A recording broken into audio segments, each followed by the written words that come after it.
علیک یا رسول اللہ وعلی آلک واصحابک یا حبیب اللہ۔ السلام علیکم ورحمۃ اللہ وبرکاتہ۔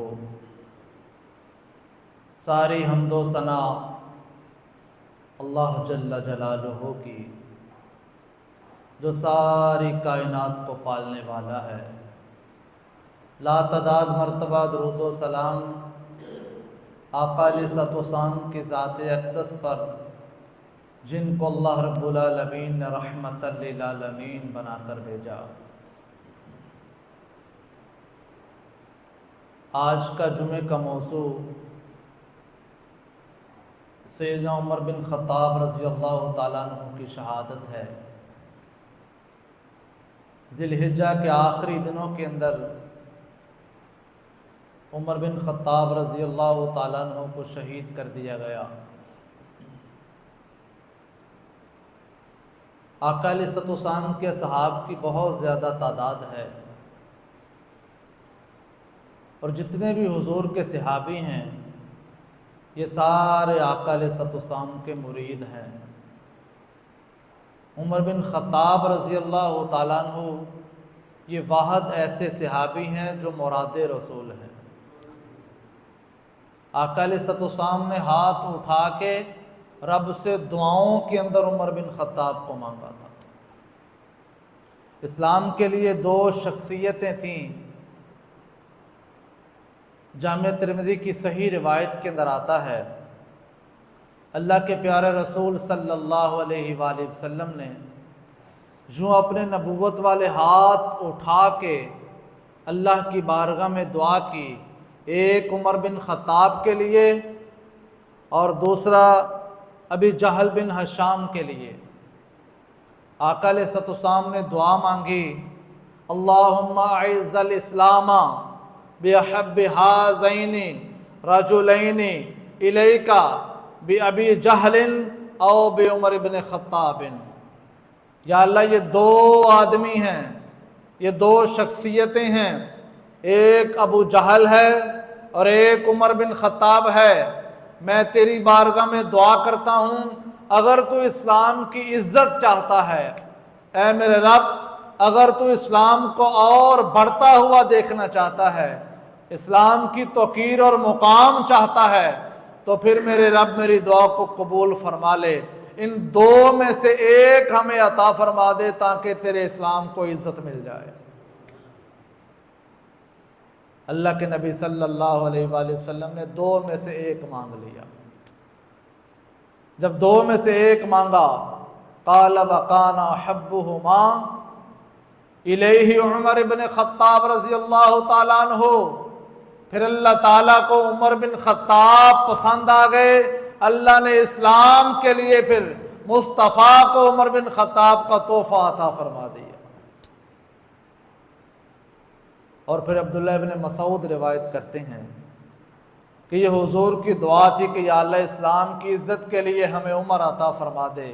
بخاری کی روایت میں آتا ہے، عبداللہ ابن مسعود روایت کرتے ہیں، قال ما زلنا اعزتا منذ اسلم عمر بن خطاب، کہ ہم اسلام عمر بن خطاب کے اسلام لانے سے پہلے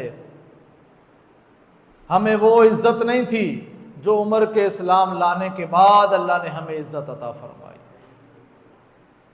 عمر بن خطاب کے لیے حضور نے دعا فرما دی، اور ادھر حضور نے دعا فرمائی، ادھر عمر بن خطاب حضور کی نعوذ باللہ گردن اڑانے کی تیاری کر رہے ہیں۔ عمر تلوار تیز کرتے رہے، باقی قبائل کے ساتھ مشورہ ہو گیا، کہا یہ کام میرے ذمہ ہے، یہ کام میں کر دوں گا۔ عمر بن خطاب تلوار تیز کر کے اپنا ناپاک ارادہ لے کے نعوذ باللہ نبی پاک کو شہید کرنے کے لیے مکے کی گلی میں جا رہے تھے۔ کسی آدمی نے عمر بن خطاب کو دیکھا، کہا عمر تلوار تیز ہے، آنکھوں میں سرخی ہے، تیور تیرے اچھے نہیں، چہرے پہ جلال ہے، بتا تیرا ارادہ کیا ہے؟ عمر بن خطاب نے کہا آج میں اسلام کا کام ختم کرنے کے لیے جا رہا ہوں، آج مسلمانوں کے نبی کو شہید کر دوں گا، آج یہ تلوار میں نے نعوذ باللہ نبی پاک کے لیے تیار کی ہے۔ جو ہی یہ کہا، اس نے کہا دیکھ تو اسلام کو ختم کرنے کے لیے جا رہا ہے، عمر اسلام تو تیرے گھر میں داخل ہو گیا ہے، تیری بہن نے کلمہ پڑھ لیا، تیرا بہنوئی مسلمان ہو گیا۔ وہاں سے عمر بن خطاب کا رخ چینج ہو گیا، عمر نے گلی کو بدل لیا، سیدھے اپنی بہن کے دروازے پہ گئے۔ حضرت خباب رضی اللہ تعالیٰ عنہ ان کو قرآن سکھا رہے تھے، دروازہ بند تھا، عمر نے یوں کان لگائے، اندر سے تلاوت قرآن کی آواز آئی۔ اب عمر جلال والے تھے، عمر بن خطاب غصے والے تھے، عمر بن خطاب نے یوں دروازے پہ دستک دی تو بہن نے پہچان لیا، کہا یوں لگتا ہے عمر بن خطاب آ گیا ہے۔ حضرت خباب بھی چھپ گئے، اپنے شوہر سے کہا تم بھی چھپ جا، آج عمر کا مقابلہ میں کروں گی، آج عمر اپنا ہاتھ میرے اوپر آزمائے گا، آج عمر جو بھی سختی کرے گا آج میں عمر کے سامنے ہوں۔ جو ہی عمر بن خطاب اندر داخل ہوئے، کہا یہ گنگناہٹ کیسی تھی؟ مجھے کوئی آواز آ رہی تھی، بہن نے کوئی دائیں بائیں والی بات نہیں کی، جرت کے ساتھ کہا عمر تجھے پتہ نہیں ہم دونوں نے اسلام قبول کر لیا ہے۔ بس یہ کہنا تھا، عمر بن خطاب کے جلال میں اضافہ ہو گیا، عمر اور زیادہ غصے میں آ گئے، اپنی بہن کو مارنا شروع کر دیا، کہتے ہیں مار کے کبھی ادھر پھینکتے کبھی اس طرف پھینک دیتے بہن کو۔ جب بہت زیادہ مارا، عمر بن خطاب کی بہن سامنے کھڑی ہو گئی، کہا عمر حق میرے پاس ہے، اللہ نے تجھے حق نہیں دیا۔ جب یہ بات کہی تو اس بات کا عمر کے دل پہ اثر ہوا، یہ عورت ہو کے رشتے میں میری بہن ہو کے یہ مجھے کہہ رہی ہے کہ عمر تیرے پاس حق نہیں، عمر سچائی تیرے پاس نہیں۔ جب یہ کہا عمر بن خطاب کو اور غصہ آیا، عمر بن خطاب نے یوں ایک دھکا دیا، بہن زمین پہ گر گئی اور پھر تھپڑ مارا، یہ سارے کا سارا چہرہ خون آلود ہو گیا۔ اب جب بہن اٹھی، عمر بن خطاب بھی ایک جگہ رک گئے، کہا عمر جس ماں کا دودھ تو نے پیا ہے اسی ماں کا دودھ میں نے پیا ہے، تو اگر مار مار کے نہیں تھکے گا تو میں بھی مار کھاتی نہیں تھکوں گی۔ تیرا میرا دودھ ایک ہے، تیرا میرا خون ایک ہے، اگر تو جرت اور بہادری والا ہے تو اللہ نے مجھے بھی جرت اور بہادری عطا فرمائی ہے۔ اب جب عمر یہ باتیں سن رہے تھے، عمر کا دل ہلکا ہو رہا تھا، اب عمر گردن جھکا رہے تھے۔ اب فوراً عمر بن خطاب نے کہا میری بہن جو تو تلاوت کر رہی تھی، جو تو قرآن پڑھ رہی تھی، ذرا مجھے بھی دے، میں بھی تلاوت کرنا چاہتا ہوں۔ عمر بن خطاب کی بہن نے کہا عمر نہیں، جو ہم تلاوت کرتے ہیں، جو قرآن ہم پڑھتے ہیں، یہ ناپاک جسم کے ساتھ نہیں پڑھا جاتا۔ عمر سب سے پہلے غسل کر کے آ، سب سے پہلے وضو کر کے آ، اپنے جسم سے ناپاکی کو دور کر کے آ۔ اب عمر بن خطاب نے غسل کیا، اب بہن نے نسخہ جو ہے یہ عمر بن خطاب کے ہاتھ میں دیا۔ جو ہی عمر بن خطاب نے تلاوت کی انی انا اللہ لا الہ الا انا فاعبدنی واقم الصلاۃ لذکری، سورۃ طٰہٰ کی تلاوت کی، اب عمر کا دل بدل گیا۔ قرآن سننے سے عمر بن خطاب کا دل بدل گیا۔ او بھائی قرآن پڑھنے سے اور قرآن سننے سے عمر کا دل بدل گیا۔ ہمیں کئی سال ہو گئے تلاوت قرآن کرتے ہوئے، او بھائیو دل نہیں بدلا۔ کئی سال ہو گئے ترجمہ تفسیر پڑھتے سنتے ہوئے، ہمارا دل نہیں بدلا۔ عمر بن خطاب نے بہن سے قرآن سنا اور خود قرآن پڑھا. ابھی آیتیں پڑھی تھی کہ سارے کا سارا منظر بدل گیا. اب عمر بن خطاب نے کہا میں بھی حضور کے پاس جانا چاہتا ہوں. عمر بن خطاب کے اسلام لانے سے 3 دن پہلے حضور کے چچا امیر حمزہ بھی مسلمان ہو گئے ہیں. اللہ نے امیر حمزہ کو بھی بڑی طاقت اور جرأت عطا فرمائی تھی. اب حضور دار ارقم کے اندر کسی کے گھر میں ہیں. ابھی 40واں نمبر ہے عمر بن خطاب کا. 39 لوگ دار اسلام میں داخل ہوئے ہیں.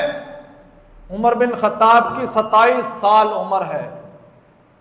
40ویں نمبر پہ آئے. اب تلوار پاس ہے, حضور کی بارگاہ میں آ رہے ہیں. سب سے پہلے حضور کے رفیق چچا امیر حمزہ کی نظر پڑی اور وہی مجلس میں اعلان کر دیا کہ آج اگر عمر اچھے ارادے سے آئے تو آج عمر کا استقبال کیا جائے گا.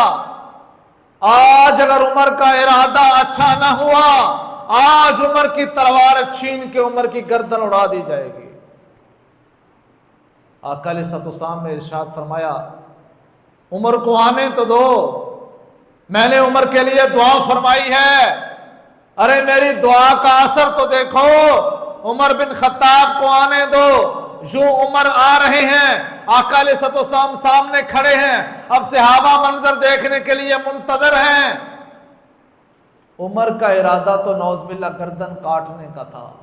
عمر کا ارادہ شہید کرنے کا تھا. عمر کا ارادہ اسلام کو ختم کرنے کا تھا.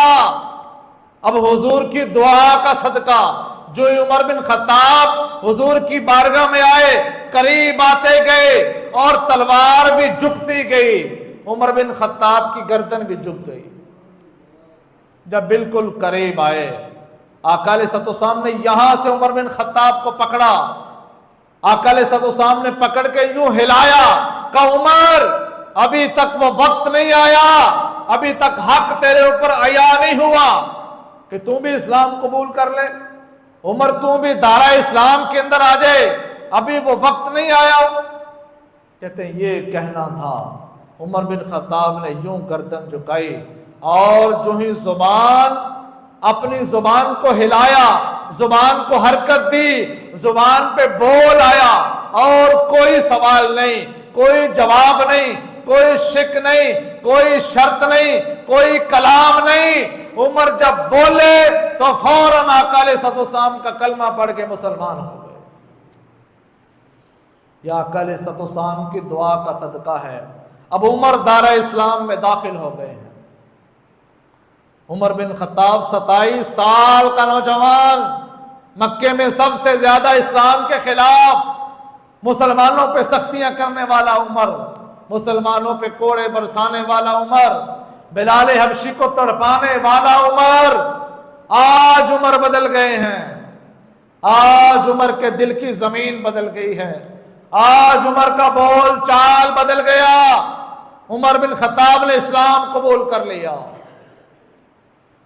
صحابہ بیان کرتے ہیں جو ہی عمر بن خطاب دارہ اسلام کے اندر داخل ہوئے, صحابہ اکرام نے اتنی زور سے اللہ اکبر کی تکبیر کا نعرہ بلند کیا کہ مکان سے آواز خانہ کعبہ کے صحن تک پہنچ گئی. صحابہ اتنے راضی ہوئے عمر کے اسلام لانے پہ. کہتے ہیں پھر آقا علیہ الصلوۃ والسلام عمر بن خطاب کے پاس تھے.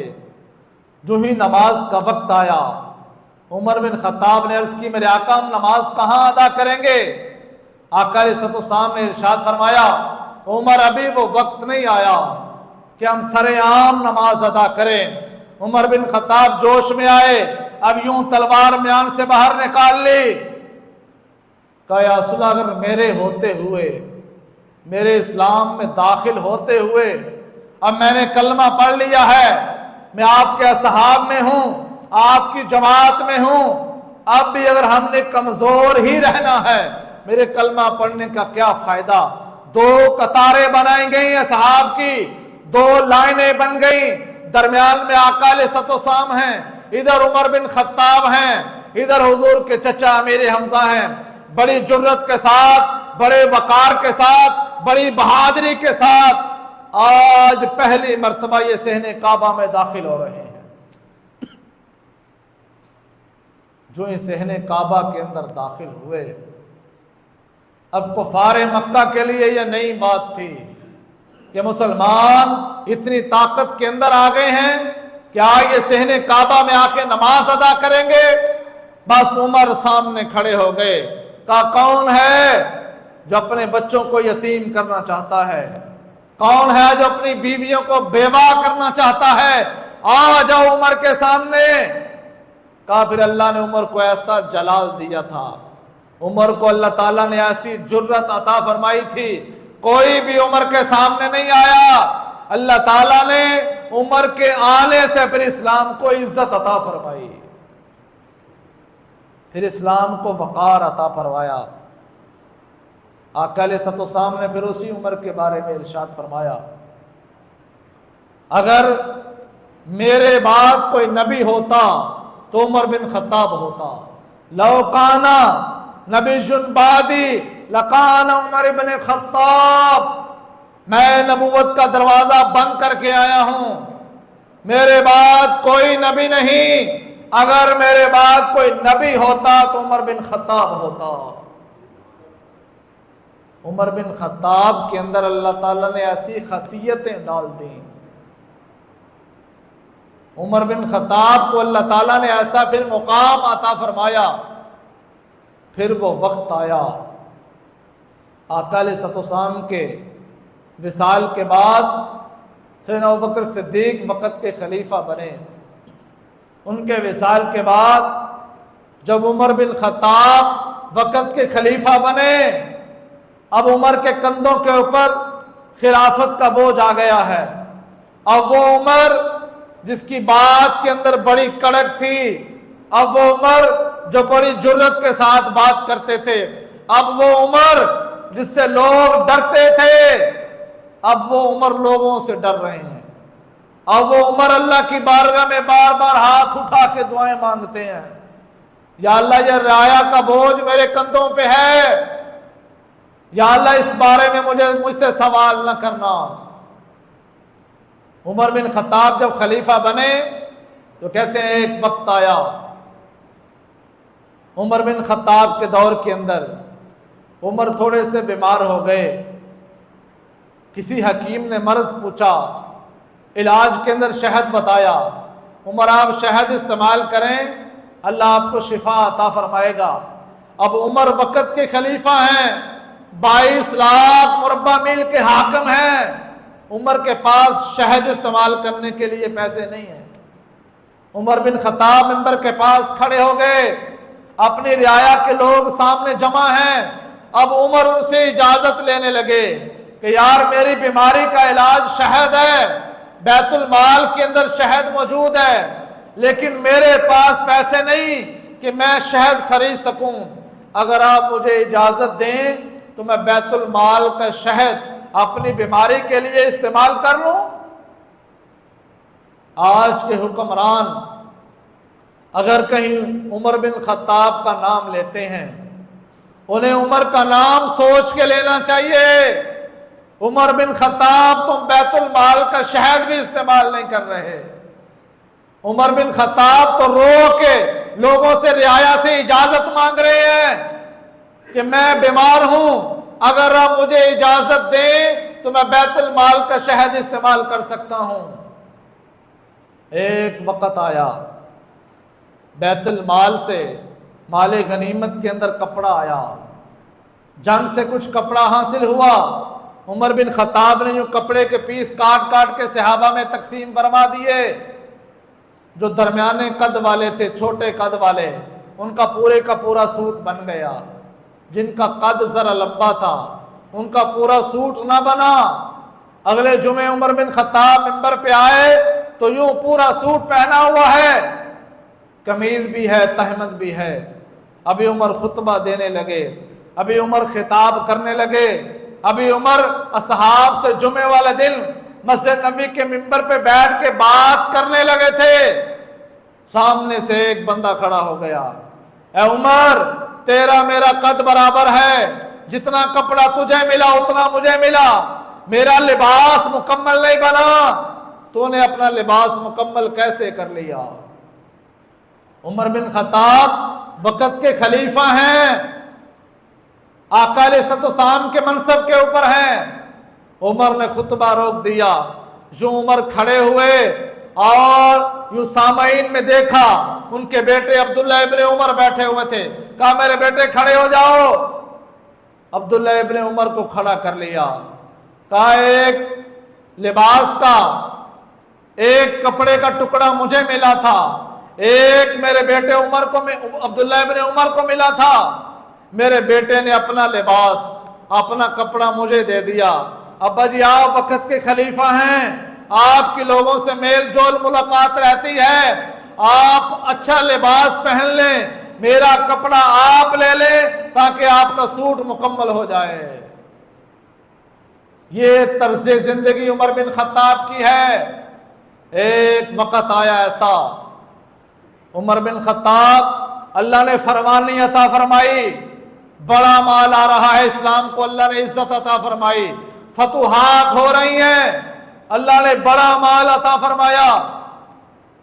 عمر بن خطاب اپنی بیٹی کے گھر تشریف لائے، حضرت حفصہ رضی اللہ تعالی عنہما، یہ آقا علیہ الصلوۃ والسلام کی زوجہ ہیں، ام المومنین ہیں، عمر بن خطاب کی بیٹی ہیں۔ عمر اپنی بیٹی کے گھر تشریف لائے اور یوں چارپائی کے اوپر بیٹھے، عمر کے کپڑے بالکل سادہ تھے، جو ہی یہ رومال سر سے اتارا، امامہ اتارا، اب عمر آخری وقت کے اندر ہیں، بوڑھے ہو چکے ہیں، عمر کے سر کے بال بھی کافی زیادہ گر گئے ہیں، چہرے پہ نقاہت اور کمزوری ہے، عمر کے لباس کے اوپر پابند لگے ہوئے ہیں۔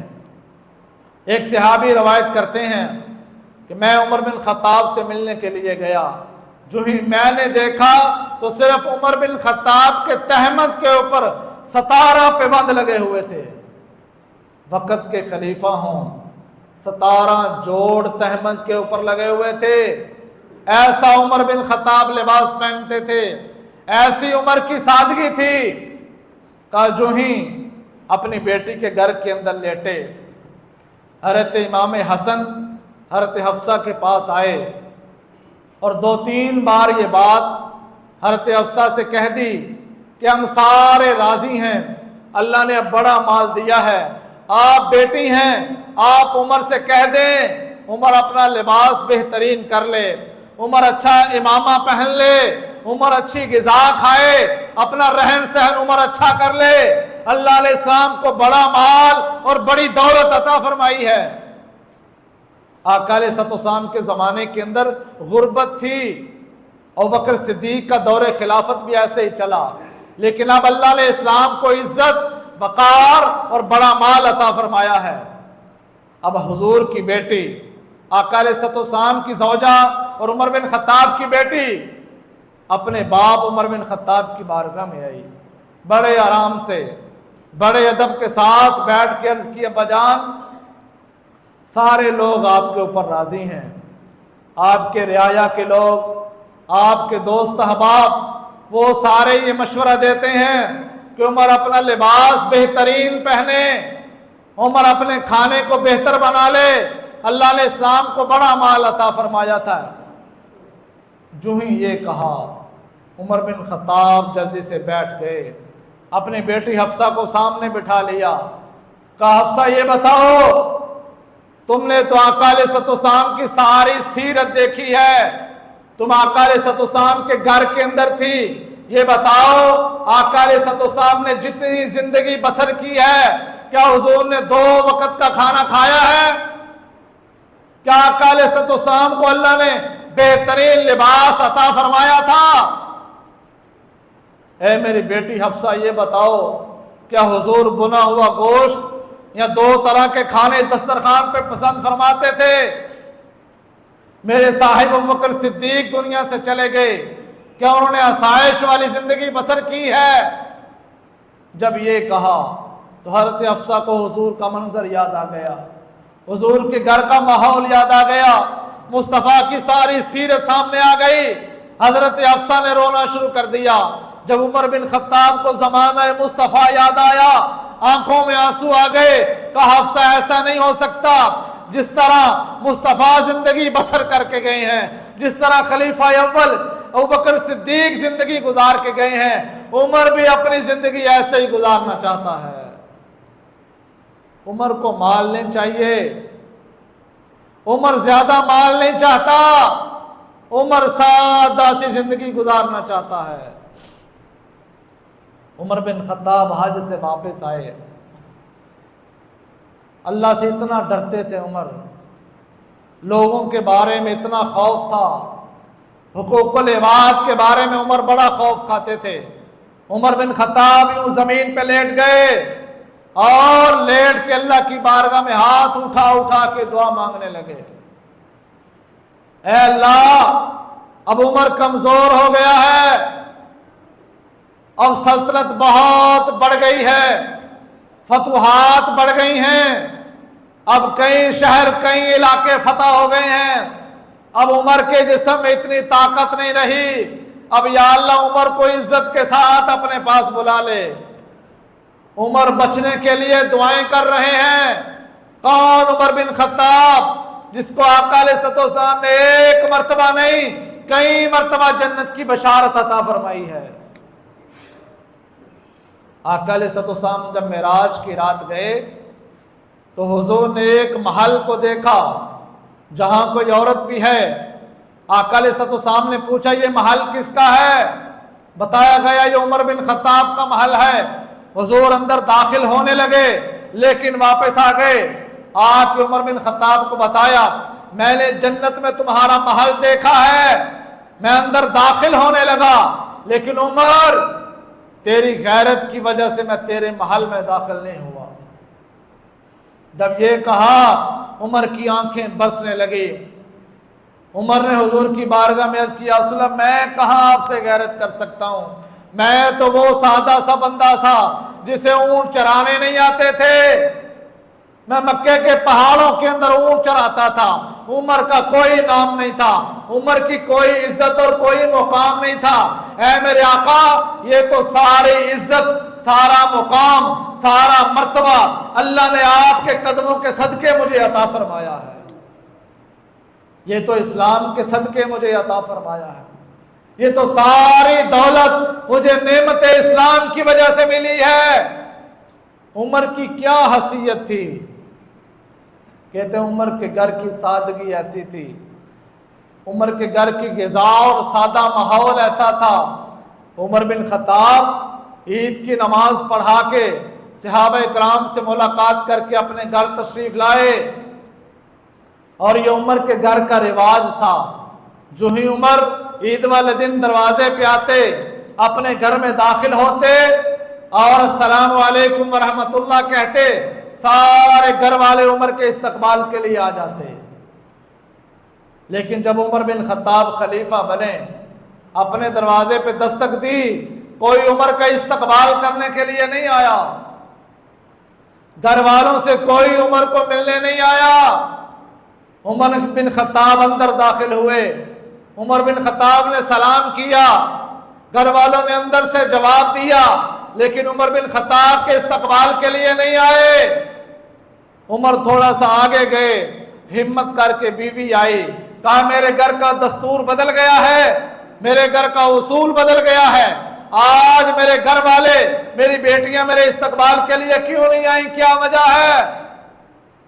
اب عمر جلال میں آنے لگے تھے، بیوی قریب آئی اور ہلکا سا کہہ دیا عمر بیٹیوں پہ ناراض نہ ہونا، بیٹیوں سے گلہ اور غصہ نہ کرنا، جب سے آپ خلیفہ بنے ہیں آپ نے بیٹیوں کو، گھر والوں کو اتنا فاقہ کروایا ہے کہ بیٹیاں اٹھنے کے قابل ہی نہیں رہیں۔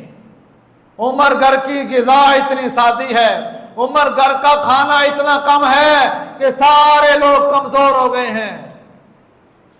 یہ عمر کے گھر کی سادگی ہے، یہ خلیفہ وقت ہیں، یہ وقت کے خلیفہ کی زندگی ہے۔ آج ناراض نہ ہونا، اس بات کے اوپر گلہ شکوہ نہ کرنا۔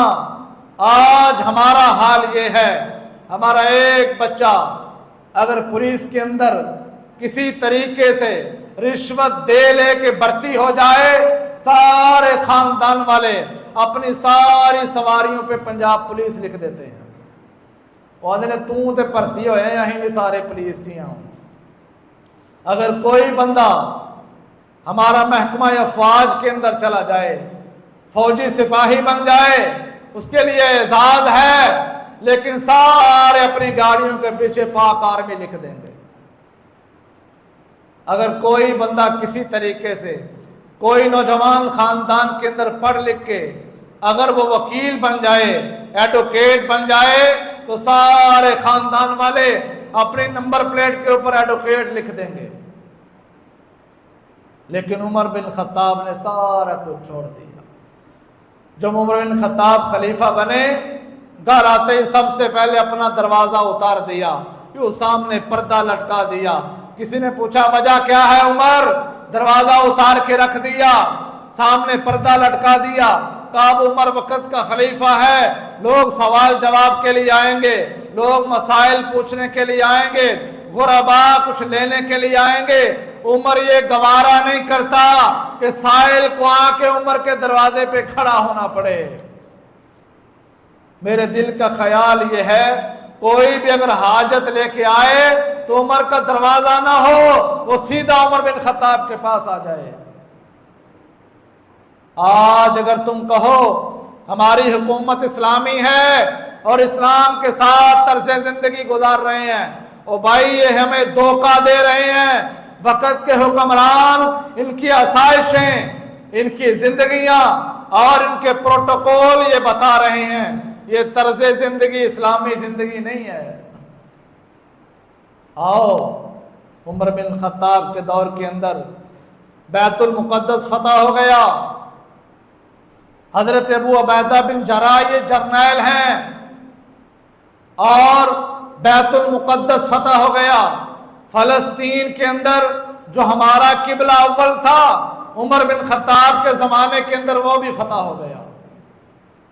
ابو عبیدہ بن جراح نے عمر بن خطاب کو پیغام بھیجا، عمر آپ آ جائیں، لوگ آپ کو دیکھنا چاہتے ہیں، لوگ آپ سے ملنا چاہتے ہیں، لوگ آپ کو یاد کر رہے ہیں، لوگ آپ کی زیارت کرنا چاہتے ہیں، عمر تشریف لے آئیں۔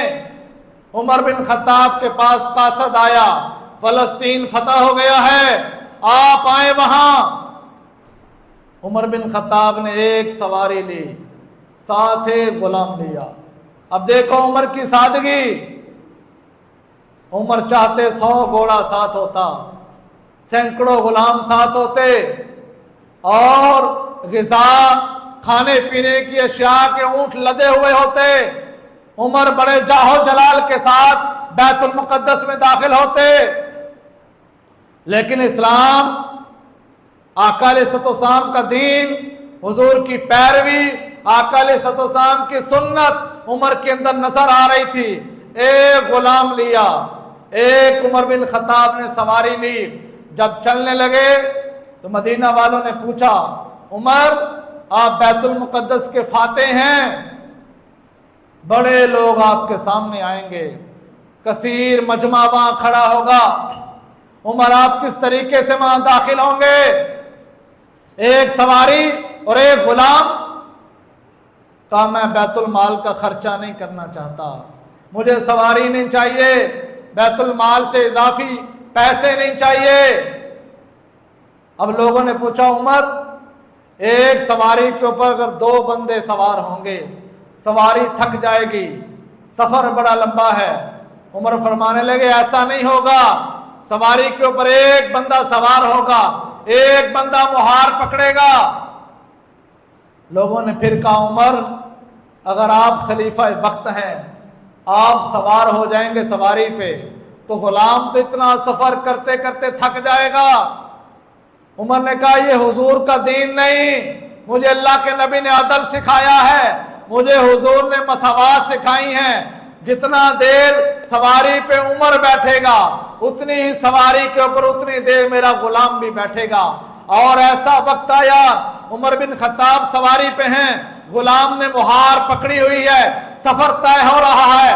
جب کئی کلومیٹر بن جاتے، عمر دھیان رکھتے، اتنے کلومیٹر سفر کر لیا ہے، عمر بن خطاب غلام کو نیچے اتار دیتے، خود سواری پہ سوار ہو جاتے، پھر آگے جا کے عمر کا مہار پکڑنے کا وقت آتا، عمر اونٹ کی رسی تھام کے آگے چلتے، غلام سواری کے اوپر ہوتا۔ بالکل وقت قریب آ گیا، اب بیت المقدس کے بالکل قریب ہیں، اب لوگ سامنے نظر آ رہے ہیں جو عمر بن خطاب کے استقبال کے لیے آئے ہیں۔ بہت سارے لوگوں نے عمر بن خطاب کو نہیں دیکھا، آج وہ پہلی مرتبہ عمر بن خطاب کو دیکھیں گے کہ اللہ نے عمر کو کیسی جرت، کیسی بہادری عطا فرمائی ہے کہ عمر کی وجہ سے کئی علاقے فتح ہو گئے ہیں۔ جب وہ وقت قریب آیا، عمر بن خطاب کی باری مہار پکڑنے کی ہے اور غلام سواری کے اوپر سوار ہے۔ جب قریب آئے، یوں سواری والا غلام نیچے آ گیا، عمر میری بات سن لیں، عمر میری بات مان لیں، میں منت کرتا ہوں، سماجت کرتا ہوں، آپ آقا ہیں، آپ سواری پہ سوار ہو جائیں، اب مہار میں پکڑتا ہوں۔ یہ سامنے سارے لوگ کھڑے ہیں تاکہ انہیں پتہ چل جائے آقا سواری کے اوپر ہے اور غلام نے مہار پکڑی ہوئی ہے۔ عمر نے کہا نہیں، میرا عدل، میرا دین، میری مساوات، حضور کی سیرت مجھے یہ سبق دے رہی ہے، جو بات طے کی گئی تھی عمل اسی کے اوپر کیا جائے گا۔ اب غلام سواری کے اوپر ہے، دیکھو اسلام کی رونقیں، عمر بن خطاب وقت کے خلیفہ نے مہار پکڑی ہوئی ہے۔ کہتے ہیں سفر جاری ہے، آگے تھوڑی سی ایسی جگہ آئی جہاں پانی جمع تھا، کیچڑ تھا، وہاں ایک ہاتھ میں عمر بن خطاب نے اپنا جوتا پکڑ لیا، ایک ہاتھ میں چپل ہے، ایک ہاتھ میں سواری کی مہار ہے۔ عمر بن خطاب وقت کے خلیفہ، 22 لاکھ مربع میل کے اوپر حکومت ہے، فلسطین کے فاتح ہیں، سارے استقبال کے لیے جمع ہیں۔ اب عمر بن خطاب اس انداز کے ساتھ جا رہے ہیں، اب لوگوں نے دیکھا، اب وہ آپس کے اندر بات کر رہے ہیں، یار جو اوپر خلیفہ ہے وہ اتنا خوبصورت نہیں، اس کے چہرے پہ اتنی وجاہت نہیں، اس سے زیادہ خوبصورت اور جرت اور بہادری اور وقار والا تو غلام نظر آ رہا ہے جس نے ایک ہاتھ میں رسی پکڑی ہے، ایک ہاتھ میں جوتا پکڑا ہوا ہے۔ جب بالکل رعایا کے قریب گئے، ابو عبیدہ بن جراح سامنے آئے، عمر بن خطاب سے ملاقات کی، عمر بن خطاب کو سینے سے لگایا اور لوگوں کے سامنے کر کے بتایا یہ اسلام کی تصویر ہے، یہ اسلام کا چہرہ ہے، یہ اسلام کی تعلیم ہے۔ آج غلام سواری کے اوپر ہے اور آقا نے سواری کی مہار پکڑی ہوئی ہے۔ یہ منظر اسلام نے پیش کیا ہے، یہ منظر عمر بن خطاب نے پیش کیا ہے۔ لوگ یہ سن کے حیران ہو گئے کہ اللہ نے واقعی عمر بن خطاب کو ایسا عدل عطا فرمایا ہے جس وجہ سے اللہ تعالیٰ نے اتنی فتوحات عطا فرمائی ہیں۔ بس آخری بات، پھر عمر بن خطاب کا وقت شہادت آ گیا۔ عمر بن خطاب مدینے کی گلیوں میں ہاتھ اٹھا اٹھا کے دعا مانگا کرتے تھے، یا اللہ عمر بن خطاب کو مدینہ منورہ کے اندر موت عطا فرمانا اور شہادت کی موت عطا فرمانا۔ یہ عمر بن خطاب کی خواہش تھی۔ فجر کی نماز تھی، مسجد نبوی تھی، میرے نبی کا مصلی تھا، عمر بن خطاب وقت کے خلیفہ بھی ہیں، مسجد نبی کے امام بھی ہیں، مسجد نبی کے خطیب بھی ہیں، مسجد نبی کے قاضی بھی ہیں۔ مغیرہ ابن شعبہ کے غلام ابو لولو فیروز، یہ بات بڑی تفصیل طلب ہے لیکن مختصر یہ ہے کہ وہ آیا، اسے خنجر کو دونوں طرف سے تیز کیا ہوا تھا، ارادہ قتل کے ساتھ آیا، عمر کو شہید کرنے کے ارادے سے آیا اور اپنے خنجر کو زہر کے اندر بجھایا ہوا تھا۔ فجر کی نماز تھی، لوگ عمر بن خطاب کی امامت کے اندر کھڑے تھے، عمر فجر کی نماز پڑھا رہے تھے۔ لوگ حبشی مجوسی غلام آیا، ایرانی تھا یہ، اس نے آتے ہی عمر بن خطاب کے اوپر حملہ شروع کر دیا۔ عمر بن خطاب کے اوپر 6 خنجر کے وار کیے، جگہ جگہ سے زخمی کر دیا، اور ایک خنجر یوں پیٹ کے اوپر مارا، ناف سے اوپر والا پیٹ کٹ گیا، پیٹ کے دو حصے ہو گئے، خون کا فوارہ نکلا، عمر بن خطاب زمین پہ گر گئے۔ عبد الرحمن بن عوف صحابی سے فرمایا آپ نماز فجر کو مکمل کروا دیں۔ 6 اور صحابی شہید ہو گئے، 13 صحاب کو اس نے خنجر مارے، باقی سارے زخمی تھے، 6 صحابی شہید ہو گئے، عمر بن خطاب شدید زخمی ہوئے۔ نماز فجر تھی، لیکن دیکھو حضور کی نماز سے کتنی محبت ہے۔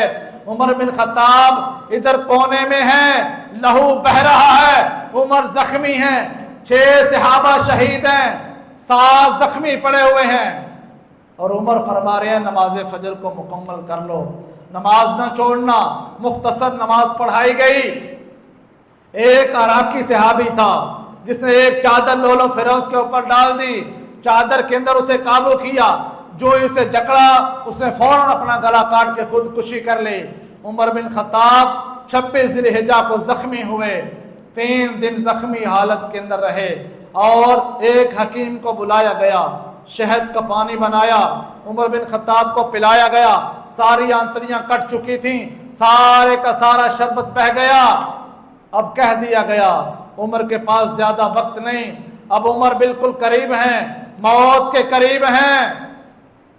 عبداللہ ابن عمر اپنے بیٹے کو بلایا، کہا جلدی سے جاؤ، آخری خواہش ہے، کاش میری آخری خواہش پوری ہو جائے، جاؤ اما عائشہ صدیقہ کے پاس جا کے اجازت لو، اگر حجرہ مصطفیٰ کے اندر مجھے دفن ہونے کی جگہ مل جائے۔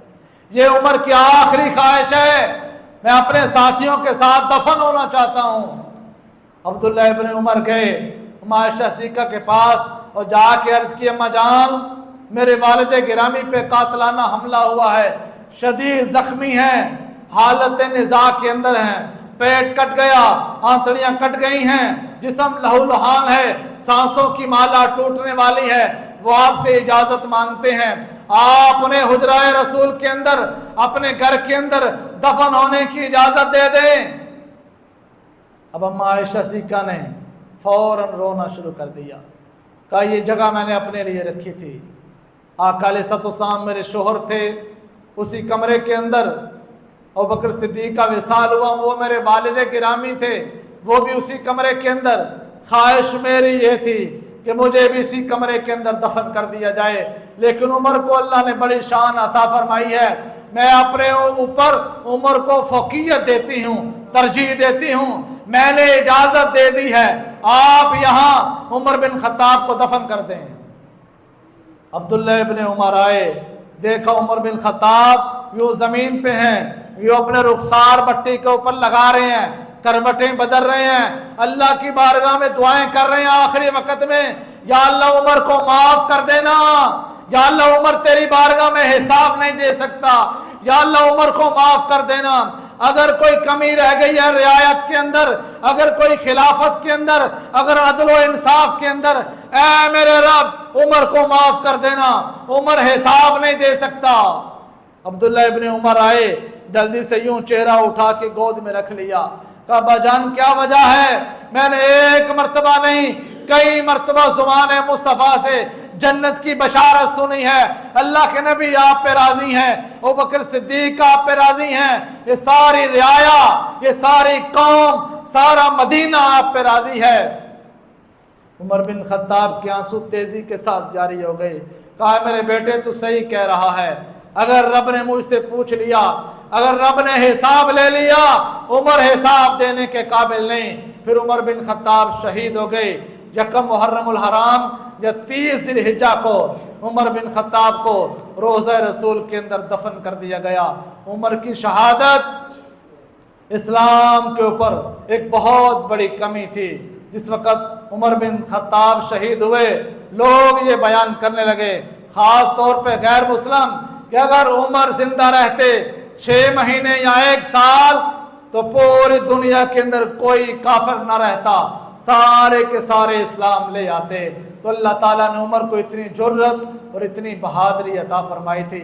اللہ تعالیٰ ہم سب کو آقا علیہ الصلوۃ والسلام کی سیرت، حضور کے خلفائے راشدین کی سیرت، اس کے اوپر چلنے کی، عمل کرنے کی توفیق عطا فرمائے۔ وما علینا الا البلاغ المبین۔